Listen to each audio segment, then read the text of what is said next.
자, 리포트에서 보신 정치권 쟁점들 짚어봅니다. 조기현 민주당 법률위 부위원장, 강전의 전 국민의힘 대변인 나오셨습니다. 안녕하십니까? 안녕하세요. 자, 국민의힘 송원석 원내대표와 개혁신당 천하람 원내대표가 조금 전 12시 오찬 회동을 갖고 통일교 금품수수 의혹 특검법에 대해 논의를 했는데요. 오늘 회동에 대한 두 사람의 목소리 직접 들어보시죠. 제3자 특검으로 가자라는 말씀을 주셔서 이 부분은 저희 개혁신당이 수용하기로 했습니다. 법원 행정처에서 2명을 추천하고 그중에 1명을 대통령이 임명하는 형태로 특검 추천 형태는 정리를 하기로 했습니다. 통일교 특검의 수사 범위는 민중기 특검이 이 여당 정치인들의 여러 통일교와의 의혹을 은폐했던 부분, 이렇게 먼저 통일교 특검으로 시작하고 나중에 주가 조작이라든지 양평 공무원 사망이라든지 이런 부분들은 추후에 진행 상황을 보면서 논의하기로 이렇게 큰 틀에서 합의했습니다.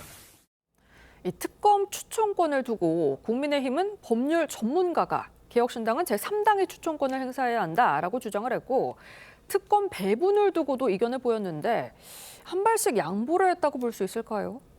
나온 결론을 보니까 이제 각 당이 주장했던 부분을 일부 양보해서 결론을 이끌어낸 것 같습니다. 근데 민주당 입장에서는 이 지금 통일교 관련돼서 제기되고 있는 의혹 자체가 특검의 수사 대상도 아니고 지금 필요성도 인정되지 않는다는 입장이기 때문에 양당의 합의 자체에 대해서 큰 관심조차 없습니다만 합의된 내용도 사실 수긍하기 어려운 부분이 있습니다. 지금 추천권을 법원 행정처장으로 하기로 했다는데요. 이 논리는 지난번에 내란 전담 재판부 설치와 관련해서 대법원 천대엽 법원행정처장이 갖고 있던 입장과 정면 배치됩니다. 즉 당시에도 결국 내란 사건이 헌법재판소에 가게 될 경우 심판이 선수를 뽑는 과정이 될 텐데 법률적으로 모순된다 이런 주장을 했거든요. 똑같습니다. 특검이 수사하면 법원으로 갈 텐데 법원 행정처장이 특검을 임명하면 심판이 선수를 뽑는 것과 똑같이 됩니다. 그러면 그때 주장 그대로 적용을 하더라도 합의된 내용조차도 받아들이기 힘들다. 그래서 민주당 기본적으로 특검에 대해 협조할 의사가 전혀 없다는 부분을 다시 한번 확인하고 있습니다.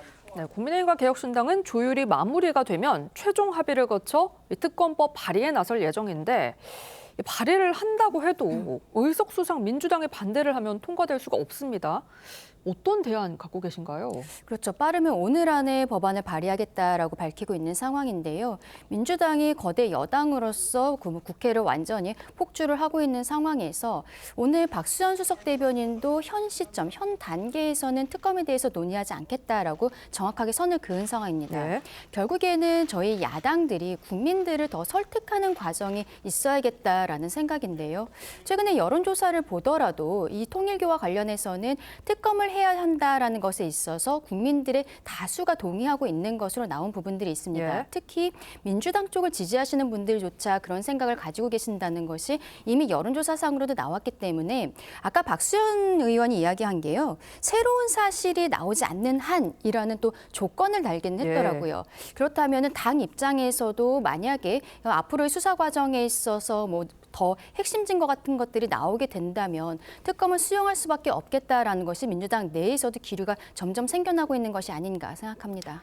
네, 전재수 의원에 대한 강도 높은 조사를 진행한 경찰은 주말에도 압수물과 진술 분석에 주력하고 있는데요. 혐의를 부인하고 있는 전재수 의원의 입장부터 들어보시죠. 명백하게 사실이 아닙니다. 이게 말이 되겠습니까? 차라리 현금 200억과 시계 100점이라고 이야기하십시오. 다시 한번 분명히 말씀드립니다. 저는 통일교로부터 그 어떠한 금품수수 없었다라는 말씀을 다시 한번 분명하게 강력하게 드리도록 하겠습니다. 죄송합니다. 네, 지금까지 전재수 의원의 금품 수수에 대한 뚜렷한 물증은 나오지 않고 있습니다. 전재수 의원은 혐의를 부인하고 있는데 경찰 수사가 벽에 부딪혔다고 봐야 될까요? 일단 이름 보기엔 그렇게 보입니다. 어쨌든 14시간 장시간 조사를 했음에도 불구하고 뚜렷한 어떤 범죄 혐의 소명이 됐다는 관계의 보도가 없는 걸 보면 정치자금법이든 뇌물이든 1차적으로 진술이 있고 물증이 있고 이제 정황에 의해서 수수 사실을 확인할 수 있을 텐데 일단 윤영호 전 본부장의 진술은 오락가락했기 때문에 신빙성이 일단 흔들린 상태고요. 이걸 금품을 수수했다는 물증이 뒷받침되고 있는 것 같지 않습니다. 예. 통일교와 여러 관계가 있었다는 정황만 나온 것뿐인데 그 사실을 가지고 14시간 동안 조사를 해도 전재수 의원이 수수했다는 직접적인 어떤 혐의 소명을 하는데 부족함이 있지 않았나 싶고요. 아마 압수물 추가 분석을 통해서 경찰이 추가 소환 여부를 조율한다고는 하는데 압수물 분석을 통해서도 직접적 물증이 확보되지 않으면 혐의 입증에 상당한 난항이 예상됩니다. 네. 지금부터는 국민의힘 소식 짚어보겠습니다. 쇄신의 시동을 걸고 있는 장동혁 대표에게 한동훈 전 대표와의 관계와 윤 전 대통령과의 절연 등이 과제로 꼽히고 있는데요. 한동훈 전 대표에게 힘을 실어주는 김문수 전 장관의 모습, 그리고 장 대표의 입장부터 들어보시죠. 하나로 목재하지만 이기겠죠? 자, 자를 한 번씩 보여주세요. 자, 우리는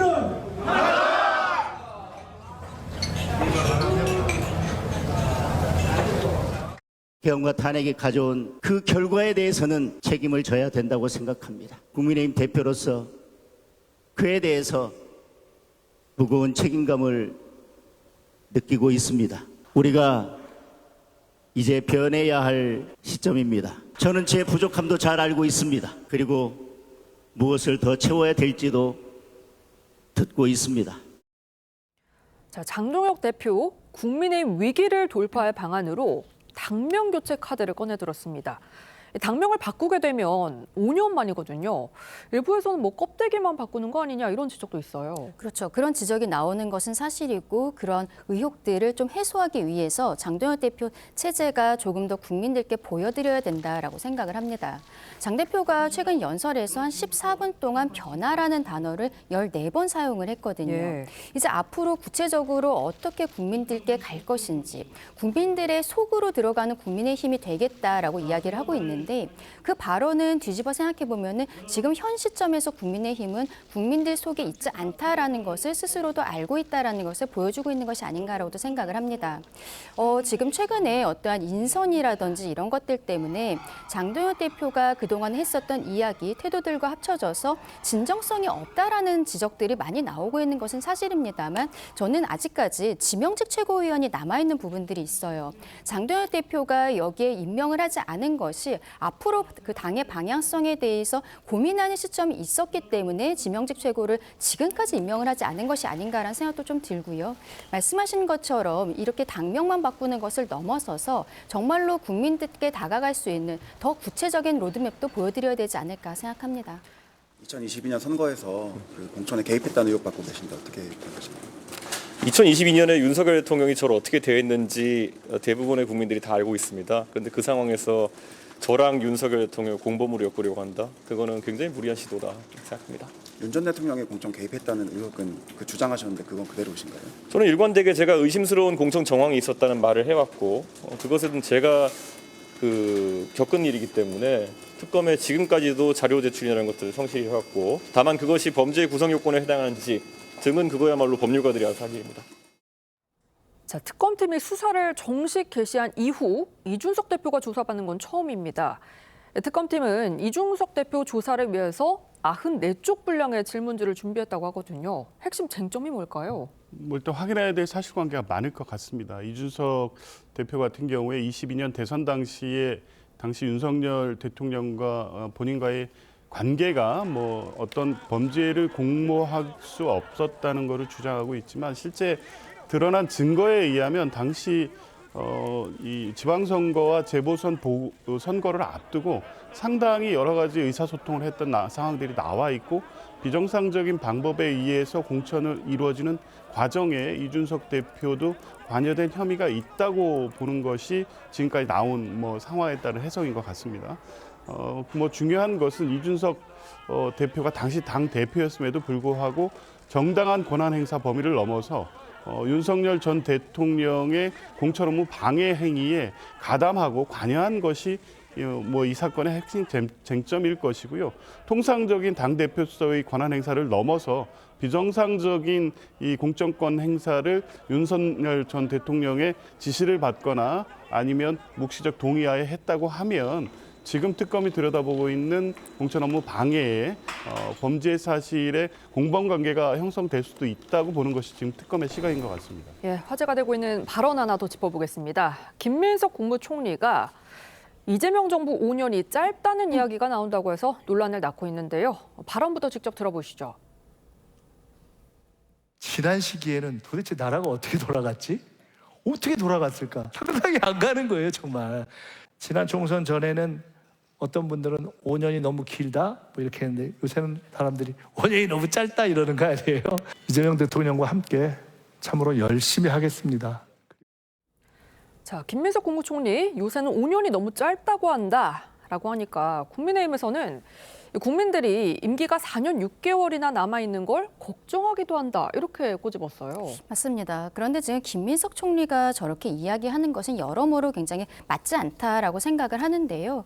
일단 우리 대한민국 헌법에 있어서는 만약에 개헌을 해서 뭐 연임제를 한다고 해도 그 당시 대통령에게는 전혀 효력이 없다는 것을 명확하게 밝히고 있습니다. 그런데 김민석 총리가 이야기하고 있는 것은 이재명 대통령의 연임 가능성에 대해서 언급한 것으로 국민들께서는 그렇게 보실 수 있거든요.